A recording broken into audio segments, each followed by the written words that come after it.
Si dans un élan de charité ou sous la contrainte du désespoir, il vous arrive de passer quelque temps dans les parages d'un établissement de désintoxication subventionné par l'État, tel Kenneth House à Enfield, Massachusetts, vous apprendrez de nombreux faits exotiques.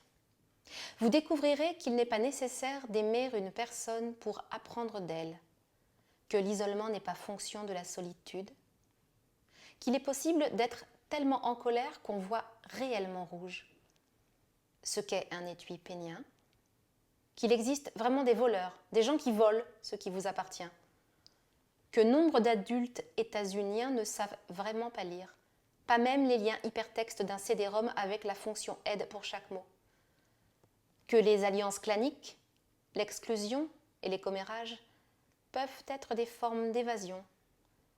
que la validité logique n'est pas une garantie de vérité, que les méchants croient qu'ils ne sont pas méchants, mais que tous les autres sont méchants, qu'il est possible d'apprendre des choses précieuses d'une personne stupide, qu'il est difficile de rester attentif à n'importe quel stimulus pendant plus de quelques secondes, que vous pouvez éprouver subitement le besoin irrépressible de vous défoncer avec votre substance, si irrépressible que vous craignez de mourir si vous n'y cédez pas, mais que vous demeurez assis, les mains crispées sur vos genoux, la figure moite d'envie, vous lancez dès maintenant bon, voulant tout en ne voulant pas, disons, et que si vous parvenez à dominer cette envie pendant toute la durée de la crise, l'envie finira par passer, par disparaître, du moins pour un moment.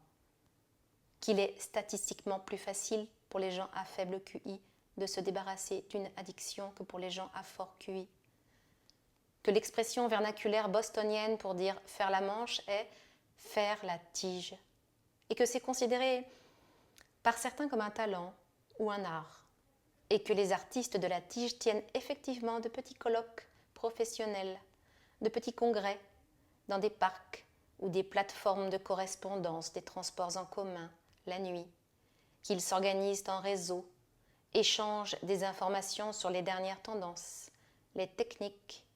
les relations publiques, etc. Qu'il est possible de se droguer avec des médicaments pour le rhume et les allergies, que le sirop Nikilvix titre 25 degrés d'alcool, que les activités ennuyeuses deviennent beaucoup moins ennuyeuses de façon perverse si vous les faites avec application, que si plusieurs personnes boivent du café dans une pièce silencieuse, il est possible de discerner le bruit de la vapeur s'échappant des tasses, que parfois les êtres humains doivent rester assis sans bouger et, disons, souffrir, que vous êtes moins sensible à ce que les autres pensent de vous quand vous prenez conscience du fait que, la plupart du temps, ils ne vous prêtent aucune attention, que la gentillesse pure, sans mélange, désintéressée, existe, qu'il est possible de s'endormir pendant une crise d'angoisse, qu'un paradoxe rarement évoqué de l'addiction à la substance est « une fois que vous êtes suffisamment asservi à une substance pour être obligé de cesser d'en prendre afin de sauver votre vie, la substance asservissante est devenue si importante pour vous que le sevrage vous fait perdre l'esprit. » Ou que parfois, après avoir été sevré de votre substance favorite afin de sauver votre vie, quand vous vous agenouillez pour vos prières du matin et du soir, vous vous retrouvez à prier pour qu'il vous soit donné de littéralement perdre votre esprit, à savoir de l'emballer dans un vieux journal, de l'abandonner dans une ruelle et de le laisser vivre sa vie sans vous.